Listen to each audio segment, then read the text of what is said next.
చిన్నప్పుడు మనం కథల్లో విని, మన ఊహల్లోంచి పుట్టిన పేదరాశి పెద్దమ్మ.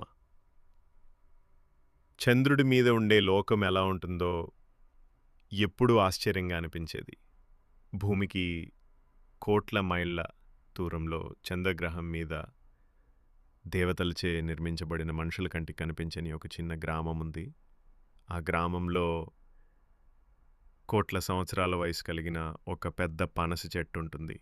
ఆ చెట్టు కింద అంతకంటే ఎక్కువ వయసు కలిగిన పేదరాశి పెద్దమ్మ కూర్చునుంటుంది.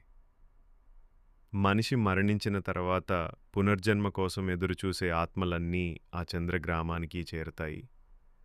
అక్కడ పేదరాశి పెద్దమ్మ వాళ్ళు గత జన్మల్లో చేసిన పాపాల గురించి కథల రూపంలో తిరిగి చెప్తుంది.